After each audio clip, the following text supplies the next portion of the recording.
변화무쌍하게 뒤바뀌고 있는 디지털 시장의 흐름을 가장 빠르게 체감해서 대중들과 직접 소통하면서 그 변화를 전달하고 계신 분이 있습니다.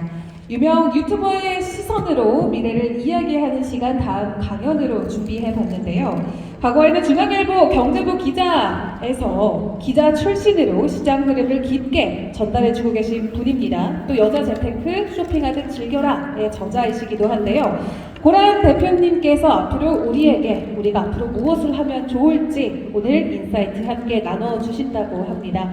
고란 대표님의 소개 영상으로 먼저 만나보겠습니다.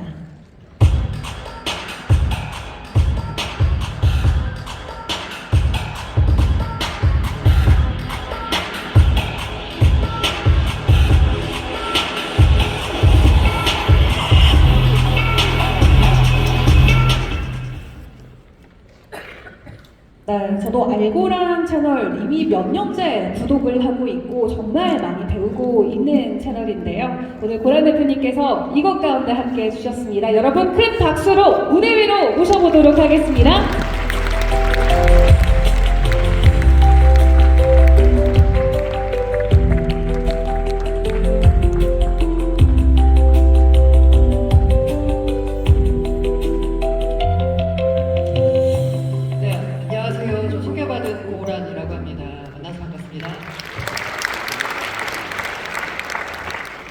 영상을 너무 멋지게 만들어 주셔가지고 제가 힘들까를 모르겠네요. 아무튼 네, 제목이 이렇게 나와 있는데 제가 디지털 자산 무관심 시대의 투자의 미래는이라고 했는데요. 이 무관심이라고 하기에는 저는 오늘 많이들 오실까라는 생각이 들었는데 많이들 오셔가지고 좀 깜짝 놀랐습니다. 요새 그 인간 지표 있잖아요. 지하철 타면은 휴대폰에서 뭐뭐나라고 보면은 한때는 다들 어피토 화면 많이들 켜고 계셨어요. 요즘 보면 키움증권이나 한국투자증권, 증권사의 그 MTS 화면을 많이들 들고 계시더라고요. 요즘은 대주식 시대라서 무관심 시대인 줄 알았더니 아직도 관심을 많이들 갖고 계시네요. 다행입니다. 자, 그래서 제 소개는 이렇고요. 제가 중앙일보 기자를 제일 오래 하고 있고 나와가지고 이제 프리랜서 생활하고 있고요. 그리고 제가 하는 일은 주로 이제 유튜브를 운영하고 있습니다. 지금 휴대폰 열어서 알고란 검색하시면 아마 채널이 하나 뜰 겁니다. 구독, 좋아요, 댓글, 알림 설정 부탁드리겠습니다. 자, 그리고 제가 모든 강연 시작하기 전에 이런 말씀드립니다. 리스크가 없는 고수익이 없습니다. 확정 고수익을 약속하는 투자는 사기의 다른 말이고요. 모든 투자 판단과 그에 따른 투자 결과는 투자자 본인의 책임입니다. 자, 너만 알고 있어 이렇게 얘기해 주는 거 있잖아요. 이 정보는 너 빼고 다 알아 라는 말과 다 비슷하거든요. 그렇기 때문에 야 이거 하면 100% 벌어 세상에 100% 없습니다. 투자하실 때요 아무리 누가 옆에서 뭐라고 해서 내가 결국은 투자를 했을 때 투자의 책임은 나한테 있는 거죠. 결국 매수 버튼을 누른 나, 매도 버튼을 누른 나한테 모든 책임이 있으니까요. 제가 여기서 무슨 말을 하는 거, 그리고 앞에서 뭐 많은 말씀들 하시고 또 뒤에도 많은 말씀 하시겠지만 결과적으로 모든 투자 책임은 나라는 거 명심하시고 투자에 임하시길 바라겠습니다. 제가 너무 잔소리가 많은데요. 저도 그렇고 저도 그래요. 항상 살 때 공부하는 게 아니라 일단 사고 나면 물리면 공부하거든요. 그런데 왜 우리가 뭐 하나 커피를 하나 사려고 해도 뒤에 있는 영양 분석표 보고서 이거 너무 칼로리가 높네, 이거 당이 많네 다 보면서 왜 투자할 때는 누가 좋대더라 라는 말만 듣고 투자하는 경향이 있거든요. 그러지 마시고 물리면 공부하지 마시고 사기 전에 공부하시고 모든 투자 책임 나한테 있다는 거 말씀드리면서 자, 오늘 강연 본격적으로 시작할 텐데요. 크게 3가지 챕터로 나눠 있습니다. 나머지 Q&A는 가능할지 모르겠지만 아무튼 붙여놔봤고요. 지금 디지털 자산 시장은 26년 디지털 자산 시장 트렌드, 26년 디지털 자산 시장 전망이 있습니다. 일단 지금 디지털 자산 시장 첫 번째가 바로 뭐냐면 Everything Rally but Bitcoin. 아마 뉴스에서 많이 보셨을 거예요. Everything Rally다, 디베이스먼트 트레이드다, 현금은 쓰레기다 라고 하면서 모든 자산이 올라가는 시절이 있었습니다. 그런데 모든 자산이 올라가던 시절에 10월 10일 주식시장, 비트코인 시장에서는 좀 엄청난 일이 있었죠. 이른바 대청산 사태가 있었습니다. 대폭락 사태. 갑자기 비트코인 가격이 급락하면서 무려 20조 원 넘는 규모의 청산이 발생했습니다. 이건 FTX 사태 때보다 더 큰 규모의 청산이었고요. 그 이후로 비트코인은 힘을 냈습니다. 지금 제가 보여드리는 건요, 최근 한 달간 그 주요 자산의 가격입니다. 자, 어떤 자산, 일단 눈에 띄는 건요, 폭락하긴 했지만 와, 이 뭐야 한 달 사이에 지금 한때는 60% 넘게 올랐던 자산이 있었죠. 바로 은입니다. 은이 정말 미친 듯이 올랐습니다. 그런데 미친 듯이 오르니까 떨어질 때도 엄청 폭락을 했었죠. 그리고 저기 노란색이 금입니다. 금도 많이 올라서 한 달 기준으로 30% 넘게 올랐다가 금도 역시나 떨어져가지고 최근 한 달 기준으로는 15%의 수익을 기록하고 있습니다. 제가 지금 이게 지금 제가 이 코인 시장이 참 어려운 게요. 지금 최근에 자산 시장도 변동성이 너무 커서 제가 이 그래프를 그리던 시점에는 지금 이 정도였거든요. 그런데 비트코인이나 이더리움 같은 경우에도 좀 반등에 성공을 했어요. 그래서 아마 이거 지금보다 좀 더 올라왔을 거예요. 금이나 다른 것도 마찬가지고요. 자, 보시면 여기서 뭘 했으면 제일 마음에 들었을까를 보시면 점진적으로 올라온 자산이 제일 좋죠. 그래프로 봤을 때는 최근 한 달 봤을 때 파란색이 제일 좋아 보여요. 파란색이 뭐냐? 물론 수익률만 보면 은이 더 좋은데 은은 폭등했다가 폭락한 경험이 있기 때문에 재수없게 꼭지에 들어가신 분들은 지금 어마어마한 손실을 경험하고 계실 거예요. 여기서 봤을 때 모든 자산 가격이라고 하는 게 점진적으로 오르는 게 제일 좋거든요. 그래야지 폭락의 위험도 없고. 와, 놀랍게도 코스피가 제일 좋아요. 지금 이 국장 탈출은 지능순이라는 말이 불과 진짜 엊그제 돌던 말인데 지금은 코스피가 제일 수익이 좋습니다. 자, 이거는 제가 1년으로 봤습니다. 최근 1년. 역시 4일 오후 9시 현재로 봤어요. 자, 1년으로 봤더니 역시나 가장 많이 오른 건 은입니다. 은은 지금 이 포물선을 그리면서 올라와서 폭락을 해도 지금 현재 최근 1년 수익률을 보자면 180% 수익을 기록하고 있어요. 어마어마하죠. 자, 은이 있고요. 뭐 이렇게 있는데, 자, 여러분 이 중에서 어떤 자산을 내 거면 좋을까요? 물론 1년 전에 은에 투자했으면 뭐 지금 현재 180% 먹었으니까 좋겠지만 내가 어느 시점에 들어갔을 때도 먹을 수 있는 자산은 안정적으로 오르는 거죠. 자, 느낌으로 봐서는 저 파란색이 제일 좋습니다. 역시 코스피. 최근 1년 봐도. 그리고 노란색도 나쁘지 않죠. 노란색이 폭락하긴 했지만 점진적으로 올라왔다가 떨어진 거니까 노란색이 금. 그러면 제일 투자하기 싫은 건 어떤 건가요? 파란색. 하늘색 말고 좀 파란색. 아니, 이렇게 올라왔다가 다시 떨어져서 제자리로 왔잖아요. 속상하게 만드는 자산이죠. 그래서 마이너스 10%예요. 이더리움입니다. 그리고 이 오렌지색은 비트코인이에요. 놀랍게도 최근 한 달 수익률을 보면 비트코인이 도빙개기 하지만 어쨌든 더 나아요. 이더리움보다. 근데 이더리움이 최근 1년 수익률을 보면 비트코인보다도 낮아요. 그 이유는 뭐냐? 이더리움이 못 올랐어요. 못 올랐다가 중간에 올랐다가 다시 제자리를 찾았다는 겁니다. 별로 안 좋아요. 자, 이건 5년 차트입니다. 5년 차트. 5년 차트 볼 때 제일 저기서 어떤 자산이면 내가 제일 좋을까? 를 보자면 노란색이 제일 마음에 들죠.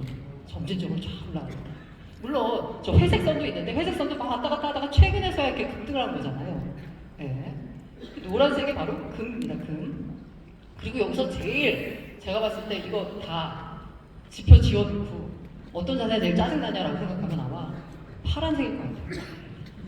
올랐다가 떨어졌어. 뭐 장기 5년 투자했는데 제자리야. 와, 5년 투자했는데 수익률이 39%거든요. 그러면 40 나누기 5하면 얼마야? 물론 나쁘지 않죠. 근데 다른 자산과 비교했을 때 5년 투자했는데 40%도 안 되는 수익률이면 별로죠. 올라갔다 떨어졌다 했어요. 이더리움입니다. 그리고 비트코인도 뭐 96%도 나쁘진 않지만 최근에 그 낙폭이 좀 아쉽습니다. 떨어지기 전에는 무려 200%가 넘는 수익을 자랑하고 있었는데 떨어진 거죠. 어쨌든 지금 보시면 제가 아까 그렇게 아름다웠다고 하는 최근 1년간 코스피 있잖아요. 코스피 보면 제일 기고 있었어요. 그러다가 최근 1년간 올라온 겁니다. 자, 이렇게 봤을 때 최근 들어서 비트코인이나 디지털 자산이 노관심이고 가장 부진한 자산인데 5년 놓고 봤더니 코스피 만만치 않아요. 이더리움 좀 마음에 안 들지만 비트코인은 그래도 점진적으로 올라줬죠. 지금 이게 현재 디지털 자산 시장의 현재고요. 에브리띵 랠리가 최근 1년간 일어났는데 그 가운데 비트코인이나 이더리움 등 디지털 자산은 소외되는 현상이었습니다. 근데 알트코인 볼게요.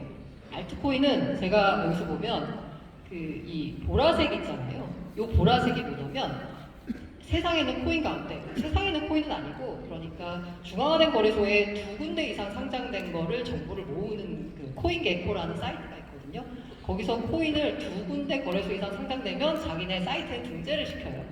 그렇게 해서 등재된 코인이 2만 개가 넘습니다. 3만 개 넘나? 아무튼 그 코인 가운데 비트와 이더를 뺀 나머지가 바로 저 보라색이고요. 저 나머지의 가격이 아니고요. 시가총액입니다. 시가총액. 그리고 이 비트 이더는 가격이고요. 보시면 이더는 더 떨어졌네? 라고 하는데 아니에요. 보라색 괜찮네? 저 보라색은 개별 코인 가격이 아니고 시가총액입니다. 자, 오늘도 하루에 몇십 개, 몇백 개, 몇천 개의 코인이 찍어져 나옵니다. 그 코인을 합쳤는데 시가총액이 되레 줄었어요. 그러면 개당 코인 가격은 더 떨어졌겠죠. 이게 최근 한 달이에요. 근데 더 심각한 건 최근 5년입니다. 자, 5년 전에 22년도에 있었던 알트코인의 시가총액과 최근의 시가총액이 최근이 더 낮아요. 자, 5년 전에 알트코인 10,000개 됐으려나 안 됐으려나? 얼마 안 됐어요. 지금은 아까 3만 개 넘는다고 했죠. 개수는 몇 배가 늘었는데 시가총액이 오히려 더 떨어졌어요. 그럼 무슨 얘기예요? 개별 알트코인 가격은 그야말로 가루가 됐다는 겁니다. 자, 그래서 제가 이거 보여드릴게요. 알트코인인데 저 글자가 잘 안 보실 것 같아요. 맨 위에 차트, 와 절망적이죠. 22년에 10,000원이 넘었어요. 지금 얼마냐? 167원. 더 떨어졌을 것 같은데. 혹시 이게 안 보이시죠? 네. 샌드박스 한때 메타. 야, 이제 우리 메타버스 시대가 온다면서 게임 코인에 서막을 열었던 샌드박스 100원, 1,000원이 넘던 게 지금 100원대입니다. 100원대. 심각하죠, 알트코인. 자, 이거 차트 보면 무슨 생각이 들어요? 야, 코인은 존버하면 돼. 존버하다가 먼지가 됩니다. 저 밑에 있는 거 그나마 나아요. 그래도 네, 그나마 나은데 900원 하던 게 지금 현재 한 169원? 제가 아까 말씀드린 그 4일, 오후 9시 기준으로. 자, 요거는 그나마 나은데 그래도 네, 잘못 들어갔다가는 네, 심각하죠. 도지코인입니다, 도지코인. 그나마 나은데. 그런데 대부분의 알트코인이 아마 저 위에 샌드박스와 같은 그림을 그리고 있습니다. 자, 이게 지금 현재 그 에브리띵 랠리가 비트코인에 나와. 비트코인도 보다 더 심각한 알트코인의 현실입니다. 자, 코인 시장에 들어오신 많은 분들, 초창기에 들어왔던 분들이 큰 돈 버는 거 보셨기 때문에 코인 시장에 들어오면 무조건 돈 벌 거라고 생각하고 있지만 현실은 네, 처참합니다. 별로 좋지 않아요. 그런데 요거는 XRP, 조한 리플이죠. 리플은 알트 가운데 그나마 낫습니다. 어때요? 그나마 탈출 기회를 다 줬어요. 이때 물린 사람, 18년에 물린 사람에게도 탈출 기회를 줬던 게 리플 코인입니다. 리플. 그래서 국내 투자자들이 리플을 좋아해요. 어제 약간 계속 하락하던 비트코인, 알트코인이 반등에 성공을 했어요. 그러면서 거래량이 터졌습니다. 그때 업비트에서 거래가 가장 많이 된 게 리플. 원래 정상적인 거래소라고 하면 비트코인이 가장 많이 거래가 돼야 돼요. 왜? 시가총액의 60% 넘게 차지하고 있으니까. 그런데 한국에서는 유독 리플이 거래가 많이 되고요. 리플 거래량만 2.4조. 한정도만 거래량 터졌죠. 왜? 리플은 사람들한테 먹여줬던 경험이 있기 때문에 존버하면 된다라는 인상을 주는 거예요. 근데 이게 그나마 나은 거고요. 네, 대개는 맨 위에 있는 샌드박스 같은 그림을 그립니다. 알트코인의 경우에는요. 그런데 이 알트코인이 약간 무서운 게 뭐냐면 이런 그림을 그리지만 나는 여기 아까 21년 말에 나는 들어갈 수 있을 거라고 생각하고 있어요. 그래서 내가 들어가면 2,000원, 1,000원대 가격을 10,000원까지 먹을 수 있는 상상을 하죠. 단 1개월 만에. 그걸 노리고 들어가는데 내가 이 지점에 들어갈 수 있는 사람이 얼마나 될까요? 대부분은 다 아마 저기 어디 6,000원, 7,000원쯤에 들어가서 10,000원, 20,000원, 30,000원, 100,000원에 되길 바랄 거예요. 근데 쉽지가 않죠. 그래서 알트가 무서워요. 누구는 진짜 10배, 20배 먹었거든. 내가 그 누구가 될 수 있을 거라고 생각하니까. 자, 그런데 저는 제가 그래서 지금 보여드린 비트코인이나 알트코인이나 다 별로 안 좋은 모습을 보여주었어요. 이게 시장이 좋을 때는 위로만 갈 것 같은데 결과적으로는 사이클을 타면서 시장이 좋을 때도 있고 안 좋을 때도 있거든요. 지금은 별로 안 좋은 시점이고요. 그런데 투자의 기본은요, 어떤 자산을 내가 어떤 코인을 고르냐가 아니라 자산 배분에서 결정됩니다. 내 모든 전반적인 자산을 봤을 때. 자산 배분을 결정하는 게 대표적인 국민연금입니다. 국민연금 자산 배분을 해가지고 결정을 하는데요. 굉장히 여러 가지 계산을 거쳐서 한 자산 배분이 자 26년 말에 국내 주식 14.9% 갖고 가기로 했습니다. 해외 주식 37.2%, 국내 채권 얼마 이렇게 했는데 자 국민연금의 수익률은요.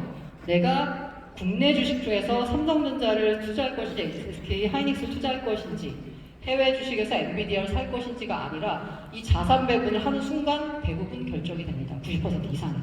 어디다 배분을 하느냐에 따라서 그냥 결정이 나는 거예요. 무슨 코인을 고르느냐가 아니라 내가 코인에 얼마, 주식에 얼마, 채권에 얼마라고 했을 때 내 전반적인 자산의 수익률은 결정이 나는 거예요. 자, 코인 투자하면서 누가 10%, 20% 수익이냐, 2배는 먹어야지라고 하는데 10% 수익만 올려도 7년이면 내 원금이 2배가 됩니다. 안정적으로만 올리면 10% 안정적으로 올리는 게 무서워요. 그런데 국민연금이 지난 수익률이 20% 가깝거든요. 왜? 자산 배분을 잘했기 때문에 그런 거예요. 자, 그래서 제가 왜 자산 배분 말씀을 드리냐면 여기 오신 분들 다 코인에 관심 많으셔서 없으실 거예요. 그리고 코인만 투자하는 분들도 있을 것 같습니다. 물론 코인 투자도 하고 주식 투자도 하면은 굉장히 좋죠. 왜 코인이 안 좋을 때 주식이 좋으니까. 그래서 제가 자산 배분을 말씀드리는 게 돈을 버는 가장 쉬운 방법은 내가 잘하는 게 아니라 내가 잘 나가는 시장에 있어야 돼요. 코인 시장이 좋을 땐 내가 코인 시장에 있어야 됩니다. 주식이 국내 주식이 좋을 땐 내가 국내 주식에 있어야 돼요. 해외 주식이 좋으면 내가 해외 주식에 있어야 돼요. 내가 뭘 잘 찝어내서 성공하는 것보다는 그 시장이 좋을 때 내가 거기에 들어가 있으면 성공할 확률이 높거든요. 그런데 내가 그 잘 나간 시장을 잘 고르실 능력이 되냐? 그걸 모르기 때문에 자산 배분을 하라는 거고요. 자산 배분 차원에서 제가 코인을 말씀드리는데 그 이제 뭐 주식, 채권, 금, 크립토, 예금인데 비유를 하자면 코스피 지수나 코스피 200, 나스닥, S&P 500 등 주가 지수는 코인 시장에서 비트코인이라고 생각하시면 돼요. 왜 모든 그 종목들의 합을 주가 지수로 표현이 되잖아요. 그런 것처럼 이 코인 시장에서도 비트코인, 물론 비트코인이 얘네를 합친 거 아니에요. 그런 건 아니지만 비트코인이 잘 나가야지 알트코인도 갈 수가 있고요. 비트코인이 못 나가면 알트코인이 잘 갈 수가 없어요. 안 돼. 주가 지수 성격이 있습니다. 코인 시장에서. 그리고 삼성전자, SK 하이닉스 같은 이런 우량 주를 보면 이더리움, 리플, BNB, 솔라나 등 시가총액 상위 레이어 1 코인, 플랫폼 코인들이 이런 것에 해당한다고 생각해요. 저는 이제 개인적으로 보자면. 그리고 유망 중소형주는 시가총액이 중소형 크립토 종목이고요. 중소형주를 내가 발굴하는 거가 쉽지가 않죠. 마찬가지예요. 코인 중에서 잘 나가는 걸 짓는 거 쉽지가 않아요. 그런데 우리 왜 코스닥 좋아하잖아요. 코스닥 좋은 이유가 뭐예요? 한 번 이게 탄력 받으면 2배, 3배, 10배씩 뛰잖아요. 그게 바로 코인 시장이고요. 더 미친 건 바로 민코인이죠. 이건 그냥 코스닥 태워줍니다. 순식간에 막 연산 5번 연상치고 막 이런 거 있잖아요. 그런 일이 이제 민코인에서 벌어지는 거거든요. 그런데 뭐가 갈지 어떻게 알아요? 트렌드 잘못하면, 잘못 물리면 내가 물렸다가 10년 기다려야 될 수도 있고요. 먼지가 될 수도 있고요. 그리고 IPO 직후의 주식들 있잖아요. 그거는 상장 직후 코인입니다. 자, IPO 직후 상장되자마자 왜 점상 간다 막 이러잖아요. 근데 점상 가기도 하지만 잘못했다가는 점상 찍고 그 다음부터 떨어지잖아요. 그러니까 시장이 안 좋을 때는 IPO 가격을 공모 가격도 하회하는 게 대부분인 경우가 있어요. 그런 식으로 보면 IPO 직후 주식은 상장 직후 크립토인데 이거 투자는 조심하셔야 돼요. 가격이 아직 발견이 안 됐기 때문에. 대표적으로 제가 그래서 하지 말아야 될 것. 투자 우수인 분들은 뭐 상관이 없지만 하지 말아야 될 건 업비트의 신규 상장된 코인들은 함부로 사지 마세요. 최소한 일주일은 기다렸다가 들어가시는 게 맞다. 물론 상장되자마자 사서 높은 가격을 엑시스에 나올 수 있지만 가격이 어떻게 움직일지 알 수 없기 때문에 저는 추천드리지 않습니다. 일반 투자자라면. 어쨌든 이런 식으로 해서 코인도 내가 전체적으로 주식이냐 코인이냐 채권이냐 예금이냐에 대해서 내 전체 자산에 얼마를 배분할 건지 결정하고 내 코인 가운데서도 그 코인 중에서도 내가 어디에 투자할 것을 결정해야 돼요. 결정할 때는 성격이 이렇다는 걸 명심하시고 나는 그냥 안정적으로 가고 싶어. 나는 주가지수 오르는 것만큼 먹고 싶어 하는 생각을 갖고 계신 분들이라고 하면 그냥 비트코인 하시면 되고요. 그거보다는 조금 개별 종목에 조금 탄력을 좀 갖고 싶다 하시는 분들은 아까 말씀드린 조금 시가총액 큰 이더리움, 리플 뭐 이런 걸 선택하시면 되는 거고요. 물론 개별 코인의 이슈나 트렌드는 있는 거고요. 자, 그리고 두 번째는 디지털 자산시장 트렌드입니다. 몇 가지 바꿔봤는데요. 이거는 뭐 별로 재미없으니까 빨리 할게요. 네. 스테이블 코인입니다. 지금 현재 3,550억 달러 정도 돼요. 증가 속도 보면 굉장히 무섭죠. 스테이블 코인이 쫙 줄었을 때가 언젠가는 크립토 윈터입니다. 스테이블 코인이 늘어나야지. 지금까지 스테이블 코인은 무슨 목적이었어요? 코인 사려고 한 거예요. 자, 그러니까 스테이블 코인이 줄어든다는 얘기는 코인을 사려는 자금이, 대기 자금이 없다는 얘기예요. 당연히 가격이 좋을 수가 없죠. 그러고 있다가 스테이블 코인이 늘어나죠? 이게 뭐예요? 코인 사려고 스테이블 코인을 발행을 시킨 거잖아요. 그러다 보니까 보시면 비트코인 가격도 24년부터 쭉 올라오기 시작했죠. 그러고 있다가 최근 26년 일주 보면은 어때요? 줄어들기도 하고 약간 늘었다가 정체돼 있죠. 자, 스테이블 코인 발행량이 늘지 않기 때문에 코인 시장으로 들어오는 자금의 한계가 있어요. 그러다 보니까 지금 현재 코인 시장이 비실비실 되고 있다라고도 볼 수 있습니다. 어쨌든 이 숫자 보세요. 3,050억 달러예요. 지금 현재. 그런데 잘 보이지도 않겠지만 이게 미국 재무부가 발간한 보고서입니다. 그 재무부가 발간한 보고서에서 제가 하이라이트를 쳤는데 28년까지 스테이블 코인 시장이 2조 달러가 될 거라고 했습니다. 2조 달러. 지금 3,050억 달러거든요. 그럼 2조 달러가 얼마야? 거의 6배 넘게 벌어야 된다는 얘기예요. 그렇게 스테이블 코인 시장이 커질 거라고 민간 금융기관이 아니고 미국 재무부가 추산했어요. 자, 미국 재무부가 추산했다는 얘기는 뭐냐면 미국이 스테이블 코인 시장 쪽으로 드라이브를 걸 거다라고 생각하시면 됩니다. 정부가 내놓는 전망은요, 기대와 희망과 의지가 담겨 있어요. 한국 정부가 우리 성장률 올해 2%, 3% 달성할 거야는 객관적으로 3%를 달성한다가 아니라 어떻게 노력해서 3%를 우리가 달성할게 라고 하는 거예요. 그리고 재무부가 2조 달러라고 전망을 한 건 2조 달러치 늘렸으면 좋겠다. 스테이블 코인 시장이 커졌으면 좋겠다는 바람과 의지가 담겨 있습니다. 왜? 스테이블 코인의 담보 자산이 뭔가요? 미국 국채예요. 2조 달러어치 스테이블 코인 시장이 커지면 2조 달러어치 미국의 단기 국채를 사줄 수 있는 주체가 생기는 겁니다. 그러니까 미국 재무부는 스테이블 코인 시장을 키워야 됩니다. 자, 스테이블 코인은 제가 아까 그래서 차트 보여드리면서 스테이블 코인 발행량이 늘어나야지 코인 가격이 좋았다라고 했어요. 왜? 지금까지는 스테이블 코인의 목적이 뭔가요? 결제 뭐 한다는데 사실 그거는 미미하고요. 코인 살려고 스테이블 코인 사는 겁니다. 사실 우리나라는 잘 이해가 안 되는 게 그냥 어피트 윗섭에다가 그냥 원화 입금하고 코인 사면 되는데 해외 같은 경우에는 원화 입금이 조금 번거로운 것들이 있어요. 그런 것은 다 어떻게 하냐? 바로 이 테더 USDT를 통해서 코인을 삽니다. USDT가 처음 나온 게 언제냐면 2014년이에요. 자, 2013년에 무슨 일이 있었냐면 마운트곡스라는 거래소가 파산했어요. 마운트곡스 거래소가 지금으로 치면 바이낸스, 바이비트, 코인베이스, 업비트 합친 것 같은 거. 전체 비트코인 거래량의 90%를 담당하는 압도적인 거래소였습니다. 근데 그게 파산했어요. 파산을 하면 파산했네, 힘드네 라고 생각하겠지만 사업하는 사람들은 거기서 기회를 봅니다. 거래소 독점이 깨진 거예요. 독점이 깨지면 어떻게 해요? 후발 주자들이 끼어들 여지가 생기는 거죠.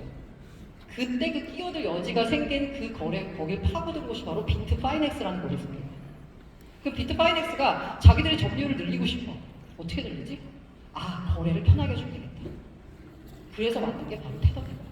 자, 아이파이넥스라는 회사가 있어요. 모회사. 그 밑에 비트파이넥스라는 거래소가 있고요. 이 테더 발행사가 있습니다. 그 테더 발행사가 목적이 뭐냐면 거래소 간에 끊김없는 크립토 아비트라지를 가능하게 해주겠다는 거예요. 여기에 비트코인 가격과 비거래소의 비트코인 가격이 다른데 이거를 가격이 다르면 똑같은 자산인데 가격이 다르면 여기선 팔고 여기선 사면 그만큼 차이가 먹는 거잖아요. 그걸 어떻게? 근데 그게 지금 이 달러를 거래하니까 이 달러 입금하고 뭐하고 했는데 불편해. 근데 그걸 우리가 USDT로 해줄게. 1USDT는 1달러라고 하는 스테이블 코인을 만들어서 그러면서 2014년에 이렇게 출범을 하면서 테더가 지금 현재 전체 스테이블 코인 시장의 60% 이상을 차지하고 있는 지배적 사업자가 됐습니다.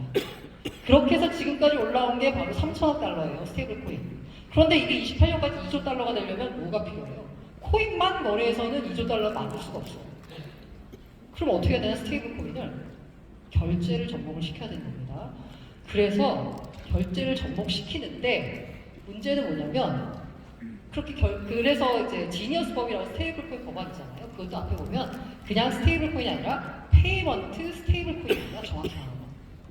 근데 결제에 그래서 접목시키려고 해요. 그럼 이게 결과적으로 무슨 일이 벌어지냐면 지금 베네수엘라에서는 USDT 쓰잖아요. 남미에서는. 달러보다 USDT가 더 편하니까. 그러면 전 세계에 있는 자국 화폐가 굉장히 영향력이 조금 흔들리는 곳에는 USDT가 다 침투해가지고 달러가 대신 침투하는 꼴이에요. 거기서 실제 결제를 씁니다. 그런데 금융망이 발달한 선진국 봤더니 비자나 마스터카드 이런 데 봤더니 야 이거 굳이 스테이블 코인을 가지고 결제 쓸 필요가 없는데? 라고 고개를 갸웃하게 되는 거예요. 그럼 이게 적합성 맞고 이게 뭐 의미가 있어? 그럼 결제에서 이게 안 쓰이면 3천억 달러가 2조 달러까지 성장하기가 어렵죠. 그러면 이걸 어떻게 써야 되냐? 생각이 이제는 달라지는 겁니다. 어떻게? AI. 우리가 자 여기 여러분 저기 최근에 현금 써보신 기억 있으세요? 전 최근에 현금 써본 기억이 딸이 용돈 달라고 해서 용돈 10,000원 준 거밖에 없는데 그거 빼고는 다 뭐 무슨 삼성페이니 아니면 카드로 다 하시죠. 자 우리는 지금 내 결제하는 사람이 인간이라는 게 너무 당연하죠. 그런데 요새 AI 에이전트 뭐 이런 얘기 하잖아요. AI 에이전트 시대가 오면 뭐 멀지도 않았다고 하네요. 금방 온다고 하는데 좀 무섭기도 하고 그런데 어쨌든 지금까지 결제의 주체가 누구예요? 사람이 결제하는 거죠. 그런데 앞으로는 AI가 결제하는 시대가 올 겁니다. 그 AI 결제하는 시대가 왔을 때 우리는 달러를 알아먹고 원화를 알아먹지만 AI는 달러나 원화나 이게 무슨 알아먹을 수가 없어요. 그럼 AI가 알아먹는 화폐가 뭐야? 그게 바로 프로그래머 머니, 돈에다가 프로그래밍이 가능한 스테이블 코인인 거죠. 그래서 AI 결제 시장이 커지면서 스테이블 코인이 시장이 28년까지 2조 달러로 커질 수 있는 겁니다. 그러면 이 과정에서 물론 결제에 쓰이니까 스테이블 코인이 커지지만 스테이블 코인 시장 자체가 커지면 결국 코인 시장의 매수 대기 자금이 늘어난다고 볼 수 있어요. 2조 달러어치 는다고 2조 달러어치 매수 대기 자금이라고 이꼴은 아니지만 이 2조 달러 가운데 일부가 코인 시장으로 유입되면 코인 가격의 상승 가능성도 커지겠죠. 매수 대기 자금입니다. 자 그리고 25년 RWA라고 아마 많이 들어보셨을 거예요. 여기 현실에 있는 자산을 온체인화 시키는 건데요. 이게 전통 자산을 온체인화 시키는 게 이게 25년 트렌드였습니다. 대표적인 게 비들이 있어요. 블랙락이 만든 미국 국채펀드입니다. 그 국채펀드가 지금 현재 보니까 17억 4,700만 달러 정도로 규모가 커졌습니다. 지금 이거 그냥 펀드예요. 펀드인데 그냥 이거 코인 토큰으로 만든 겁니다. 그래서 거래하기 편하게. 지금 이자는 3.49% 정도 줘요. 미국채 이자. 그러니까 MMF라고 생각하시면 돼요. 그런데 아까 말씀드렸죠? 이 RWA가 왜 트렌드가 되냐? 지금 현재 미국이 발행한 그 채권, 이 부채가 지금 38.5조 달러예요. 5억 2천조 원. 이게 지금 현재 실물로 거래가 되고 있는데 이걸 다 토큰화 시킨다고 생각해 보세요. 그러면 거래가 일단 엄청 편해지겠죠. 그리고 이거 거래 장점이 뭐냐면 지금 미국 재무부채 최소 투자금이 100만 달러인가? 아무튼 이게 엄청 커요. 접근 자체가 어렵습니다. 그래서 접근 자체가 어렵기 때문에 이렇게 펀드로 해서 파는 건데 펀드도 조금 일반인들이 접근하기 쉽지가 않아요. 근데 이렇게 토큰화를 시키면 어떻게 되냐? 나도 살 수 있어요. 나도 10만 원치 살 수 있고 10,000원치 살 수 있거든요. 그러면 미국 입장에서 뭐가 좋냐? 이 부채를 토큰화시키면 이제 미국 부채는 전 세계 그 기관이나 아니면 전 세계 정부뿐만이 아니라 전 세계 리테일을 대상으로도 자기네 부채 팔아먹을 수 있는 통로가 생기는 겁니다. 부채 시장 커질 수밖에 없겠죠. 네, 토크다. 이거 이제 트렌드가 이제 그 전통 자산을 온체인화 시키는 트렌드가 있고요. 그리고 최근에 또 약간 이 RWA 트렌드가 유명한 게 뭐냐면 금을 토큰하게, 금이 인기다 보니까 금을 토큰하는 게 또 엄청 인기를 끌었어요. 실버를 토큰하는 게 또 인기를 끌었고요. 그래서 심지어는 사실 그 은 가격 폭락에는 이 토큰화도 한몫을 한다는 얘기가 있거든요. 왜? 은이 실제 거래되는 거 있잖아요. 은 선물 시장에 2%를 은을 토큰화시킨 그 거래소에서 처리를 했다는 거예요. 그 거래소가 은 토큰화시킨 게 한 달이 안 됐거든요. 근데 전 세계 은 거래량의 2%를 갖고 왔습니다. 그러다 보니까 변동성이 더 커지는 문제가 생기지만 아무튼 이게 옛날 25년 트렌드였다면 이제는 26년에는 단순히 토큰화에 그치지 않고 그 토큰화된 자산을 거래하는 거 그리고 일반인도 접근 가능하게 만드는 거, 그리고 글로벌 시장으로 확대하는 거. 이러면서 단순한 실험 단계가 아니라 전통 금융 인프라와 완전히 결합을 해가지고 토큰화가 이루어진다는 거예요. 이게 원래 토큰화의 비전을 세웠던 게 블랙락이라서, 블랙락은 앞으로 주식이건 펀드건 부동산이건 무조건 다 토큰화 시키고, 그 토큰화 시키는 걸 누가 해? 우리가 해요. 시장을 다 먹겠다는 거거든요. 즉 그런 이제 목표를 세웠습니다. 이게 이제 올해 시장의 트렌드가 될 것 같고요. 또 트렌드 하나는 뭐냐면 슈퍼앱입니다. 슈퍼앱. 토스 쓰시는 분이 있는지 모르겠는데, 토스 보면은 토스 증권이 따로 있잖아요. 근데 토스 앱에 들어가면 다 할 수 있거든요. 그 슈퍼앱이 바로 코인베이스와 로빈후드가 노리는 겁니다.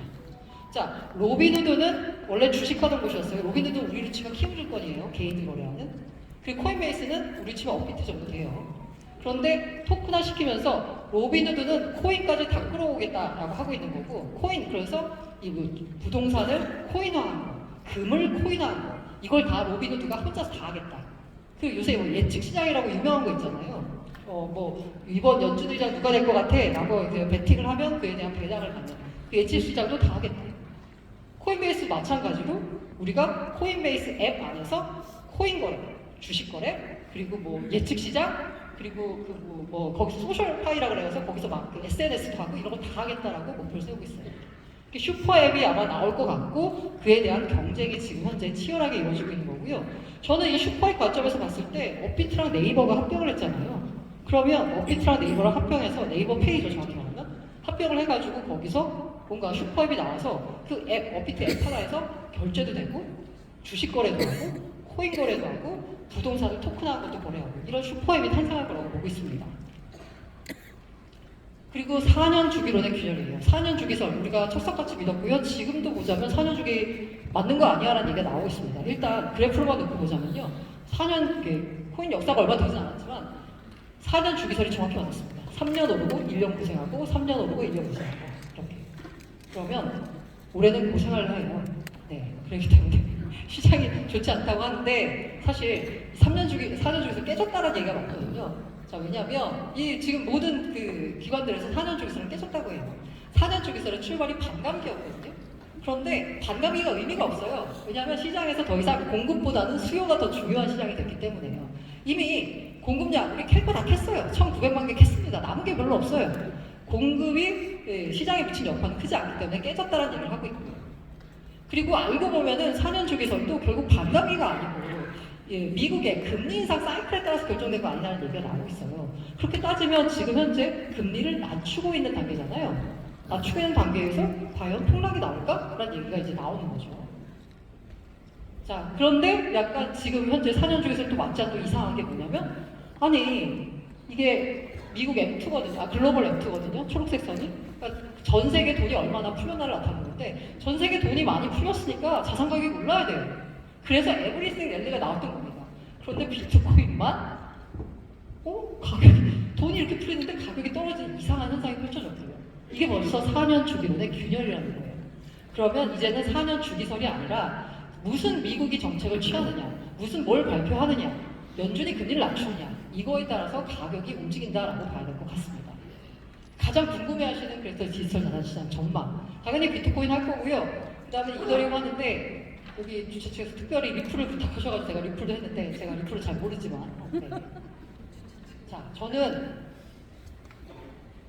이게 가장 핵심이라고 생각해요. 일단 아크 인베스트라고 하는 곳에서는 비트코인이 30만 달러에서 150만 달러까지 갈 수 있다고 했어요. 2000원. 네. 자, 이래서 그 아크가 이렇게 전망한 배경에는 지금까지 이제 비트코인 시장에 기관들이 많이 참여하기 시작했다라고 이제 하면서 이런 얘기를 했습니다. 그러면서 그 근거가 되는 게 뭐냐면, 왜 그냥 150만 달러가 그냥 나온 게 아니고요. 자, 어디에서 얼마를 갖고 오면 그 논리예요. 그 가운데 저는 이제 주목해서 본 게 뭐냐면 디지털 골드입니다. 이게 이제 어떻게 해서 150만 달러 전망이 나오냐면, 기관 투자자가 얼마가 늘 거야. 그리고 디지털 골드 내러티브에서 금에 대해서 시총을 얼마를 갖고 올 거야. 그리고 정부가 지금은 얼마인데 앞으로 얼마를 택할 거야. 이렇게 전망을 해봤더니 150만 달러가 나왔다는 거거든요. 근데 그 가운데 저는 그때 금에 주목해서 봤을 때 지금 현재 금 시장이 35조 달러 돼요. 근데 여기서 전망한 게 만약에 20%만 갖고 온다. 그러면 4.9조 달러가 되는 거예요, 비트코인이. 40%를 갖고 온다. 금시장에 60%를 갖고 온다. 그래서 낙관적으로 60%를 갖고 와봤을 때 150만 달러가 될 수 있다는 전망이 나온 거거든요. 그러면 이게 궁금한 거예요. 사람들이 비트코인을 금이라고 받아들일까? 이게 궁금하잖아요. 그 내러티브로 지금까지 왔는데 최근 들어서 그 내러티브가 조금 흔들리는 경향이 있습니다. 이게 이제 일단 금을 보자면 금은 왜 사람들이 다 가지려고 하나요? 달러가 하락에 대해서 해지라는 거죠. 그리고 나의 자산을 보존할 수 있는 가장 훌륭한 수단이고요. 가치 보존 수단. 그래서 보니까 금을 최근에 왜 이렇게 누가 올렸나를 보자면 중앙은행들이 올렸습니다. 중앙은행들이 금을 2007년, 8년까지 팔았어요. 그러다가 2009년부터 무섭게 사기 시작했습니다. 그래서 놀랍게도 올해 초에 각국 중앙은행들이 보유한 그 금이 4조 달러인데 미국 국채는 3.9조 달러예요. 올해 처음으로 미국 국채보다 중앙은행이 금을 더 많이 들고 가는 세상이 됐어요. 특히 중국 무섭습니다. 중국이 저 빨간색이 미국 국채거든요. 수출해서 열심히 미국 국채를 사들였습니다. 그래서 중앙은행이 쟁여놨어요. 빨간 선이. 그러다가 미중 갈등 심화하면서 어떻게 됐어요? 계속 국채를 팔고 있습니다. 지금은 저렇게 막 떨어졌어요. 18년대 최저치로 내려왔어요. 그리고 저 하얀 선이 금입니다. 금을 무섭게 사모으고 있어요. 왜? 봤거든. 러우 전쟁 벌어졌을 때 어떻게 했어요? 미국이 러시아가 해외에 들고 있는 자산을 다 동결시켜버렸어요. 그러다 보니까 러시아나 중국이나 큰일 났다. 달러 자산 갖고 있다가는 이꼴 나겠네 라고 생각하면서 달러 중립적인 자산인 가치 조작을 할 수 있는 금을 사모으기 시작한 거거든요. 금의 가치는 인플레를 해지하는 가치 저장 수단인데 이게 이제 우리 비트코인이라고 믿었던 거예요. 그 내러티브로 지금까지 왔어. 최근에 약간 논란이 일고 있는 게 뭐냐면 바로 양자 컴퓨팅 위험입니다. 최근에 제프리스라는 곳이 있는데 크리스토퍼 우드라는 이 애널리스트가 2021년인가 20년부터 자신의 포트폴리오에 10%를 비트코인으로 들고 가라라고 했어요. 가치 전환 차원에서. 그런데 최근에 보고서를 내면서 뭐냐면 양자 컴퓨팅 위험 때문에 비트코인은 더 이상 가치 조작의 수단으로 기능하기 어렵다. 그래서 10%를 중에서 5%는 금으로 바꾸고 5%는 금광 주식으로 바꿔라라고 자기 보고서를 낸 거예요. 투자자들한테. 왜? 양자 컴퓨팅 위험이 있으니까 더 이상 가치 조작의 수단이 안 된다라는 거죠. 자, 이거에 대해서는 갑론을박이 많습니다. 그래서 제가 갖고 와봤어요. 양자 컴퓨팅 이슈를 대하는 기관들 상반된 시각인데 일단 JP모건은 시간적 여유 해결책이 있다. 이거 충분히 해결 가능하다. 그리고 이제 골드만삭스 시티는 자산이 선별적으로 이동할 거다라는 게 이제 그 양자 컴퓨팅 위험에 노출된 그 약간 그 지갑이 몇 개가 있습니다. 업데이트가 안 돼. 그 지갑들이 문제지 나머지는 괜찮아라는 거고요. 그레이스케일은 근거 없는 공포다라고 얘기를 한 거고요. 자, 여러분 어떻게 생각하시나요? 이것에 대한 시각에 따라서 내가 비트코인을 장기로 들고 가야 될지 말아야 될지가 결정되는 굉장히 중요한 지점입니다. 참고로 저는 개인적으로는 골드만삭스나 시티 그리고 JP모건 쪽에 좀 동조하는 편입니다. 충분히 해결 가능한 문제다라고 생각하고 있기 때문에요. 저도 개인적으로 그냥 존버하고 있습니다. 그냥 들고 있습니다. 비트코인. 네. 그리고 이더리움 얘기해볼게요. 넘어가기 전에 그래서 아까 말씀드린 비트코인 만약에 단기로 투자하겠다라고 그냥 가격을 보고 하시면 되고요. 장기로 투자하시는 분들은 이거에 대한 질문에 스스로 답을 해보셔야 돼요. 양자 컴퓨팅 위험에서 비트코인이 가치 전략의 수단으로 기능할 수 있을까? 그래서 금만큼 시총이 커질 수 있을까를 질문해보고 그렇다라고 생각하면 장기 투자하시면 되고요. 아닌데? 라고 생각하시면 장기 투자 관점에서 접근해서는 안 되는 재산입니다. 다시 이더리움으로 와서요. 이더리움 같은 경우에 이게 스테이블 코인 발행량입니다. 어느 체인 위에서 발행되느냐? 이더리움이 압도적이죠. 그리고 이더리움 위에서 일어나는 RWA 활동입니다. 지금 저 파란색 줄긴 했지만 어쨌든 압도적으로 이더리움 위에서 많이 일어납니다. 다시 말해서 온체인화가 됐을 때 가장 수혜받는 자산이 뭐냐? 이더리움이다라는 겁니다. 그런데 문제는 뭐냐면요. 생태계는 엄청 커지고 있어요. 그런데 가격은 별개예요. 제가 이거 최근 2020년 이후 참트예요. 지금 더 떨어졌어요. 네. 고점을 회복을 못했어요. 생태계는 몇십 배가 더 커졌어요. 근데 가격은 이 모양이에요. 그 가격이 언제 올랐냐? 최근에. 이 보시면 4월 1일 관세의 날 폭락했다가 좀 다시 이제 어쨌든 폭락에 따른 반등이 나왔다가 보시면 7월부터 본격적으로 오르기 시작하죠. 이때 생태계가 뭐 급격하게 커졌나? 아니에요. 무슨 일이 있었냐? 비트마인이 이더리움을 사서 모으겠다고 했습니다. 생태계가 커지는 것과 별개로 수급에 따라서 가격이 결정된 거예요. 비트모인은 무섭게 사가지고 지금 현재 429만 개를 들고 있어요. 얘네가 사니까 이더 가격이 오른 거예요. 그리고 ETF가 돈이 안 들어오던 게 갑자기 돈이 들어오기 시작했어요. 저 초록색. 그러니까 이더 가격이 올랐어요. 그런데 돈 빠지죠. 비트마인 더 안 사죠. 그러니까 이더리움 가격이 지금 버티지 못하고 내려오는 거예요. 하지만 생태계는 더 커졌어요. 그래서 이더를 투자하실 때는 이더리움 가격과 생태계 성장은 별개다라는 걸 생각하셔야 돼요. 그걸 염두에 두시고 접근하셔야 된다는 말씀드리고요. 그 다음에 리플, 존버는 승리한다는 걸 보여줬습니다. 알트코인 가운데 이런 게 별로 없어요. 그러다 보니까 국내 이프를 좋아하시는 분들이 굉장히 많습니다. 지금 어쨌든 구해줬거든. 그래서 여기서 지금 버티면 더 구해줄 거라고 믿고 있어요. 그래서 리플 가격이 2,000원 밑으로 내려오자 무섭게 많은 사람들이 리플 업비트에다가 원화를 입금하고 리플을 샀습니다. 거래량이 2.4조 터진 거고요. 자, 그런데 리플 스캐너 있거든요. 거기서 누가 리플을 많이 들고 있는지를 보자면 여기 보시면 1등부터 8등까지 쭉쭉쭉 보시면 리플 돼 있죠. 리플 재단 지갑에 번호가 붙어 있어요. 그 지갑이 리플을 가장 많이 들고 있는 상위 보유자입니다. 그리고 이제 빗썸이 등장하고 있고요. 저 밑에 등장하고 있고, 저 밑으로 가보시면 밑에 보시면 다른 거래소가 보통 바이낸스 하면 코인베이스 있어야 되잖아요. 아니에요. 업비트 빗썸. 한국인이 사랑하는 리플입니다. 그래서 리플이 그럼 뭐냐라고 보자면 리플의 사명이다. 리플 홈페이지에서 갖고 왔어요. 이게 뭐냐? Modernize your financial infrastructure with 리플. 그래서 금융 인프라의 현대화. 그리고 밑에 작은 글씨를 제가 그냥 크게 한글로 번역했어요. 리플의 결제 수탁 및 스테이블코인 솔루션은 금융기관이 블록체인과 디지털 자산을 간편하고 안전하며 규정을 준수한 방식으로 비즈니스에 통합할 수 있도록 지원합니다. 모든 곳이 한 곳에서 좋습니다. 리플 아주 멋진 사명을 갖고 있죠. 그러면 XRP는 뭐지? 에 대해서 그래서 리플을 보자면 기관과의 협업을 통해서 사업을 확장하고 있고요. 전통 금융과 웹3 브릿지 역할을 하면서 여러 가지 내셔널 트러스트 뱅크에서 은행 라이선스 신청을 하고 MOU도 맺고 활동을 굉장히 활발하게 하고 있습니다. 그런데 리플과 XRP의 관계는 뭘까요? 이거 제가 갖고 온 거 아니고 홈페이지에 있는 겁니다. 리플은 기술 기업이고 XRP는 별개의 디지털 자산입니다. 그런데 리플이 많이 갖고 있는 게 380억 개를 갖고 있어요. 전체 1000억 개 중에 380억 개를 리플이 갖고 있습니다. 그런데 리플은 우리는 XRP와 별개라고 얘기하고 있어요. 자, 지금까지 리플이 움직이는 방식은 뭐냐?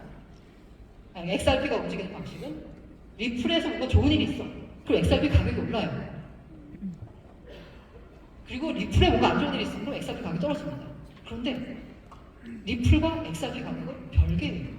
하지만 XRP가 리플의 주식처럼 움직이는 경향을 보였습니다. 그렇게 가격이 반응하니까 그렇게 투자하시면 됩니다. 근데 문제는 뭐냐면 만약에 리플이 IPO를 하면 어떻게 돼요? 그럼 진짜 주식이 생기는 거잖아요. 그럼 XRP는 어떻게 되는 거야? XRP 관계 없잖아요. 그럼 리플은 자기 주식만 신경 쓰면 되는 거고 리플이 좋아 보이면 리플 주식을 사면 되는 겁니다. 물론 IPO 안 한다고 했어요. 그런데 리플이 기관 투자 자금을 받았기 때문에 IPO 안 할 수가 없습니다. 기관 자금 받았으면 IPO 해야 돼요. 엑시스를 위해서.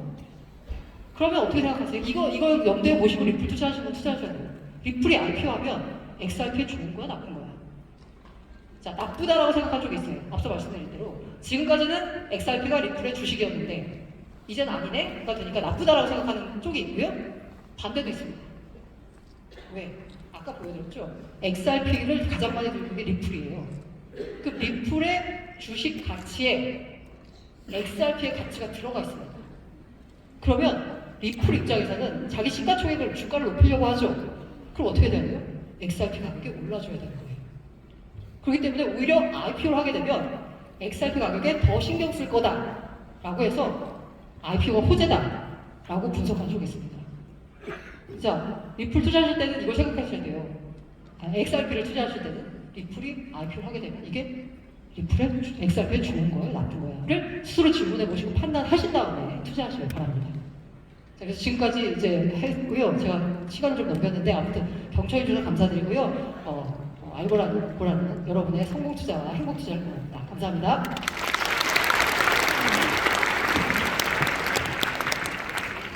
네, 아마 조각조각 흩어져 있었던 크립토 시장에 대한 이해가 방금 고란 대표님의 발표를 통해서 또 하나의 완벽한 퍼즐로 맞춰졌을 것 같습니다. 소중한 경험과 인사이트를 나눠주신 고란 대표님께 여러분 다시 한번 큰 박수 부탁드리도록 하겠습니다. 네, 저희 이렇게 해서 EX 컨퍼런스 2026 일부 순서는 마무리를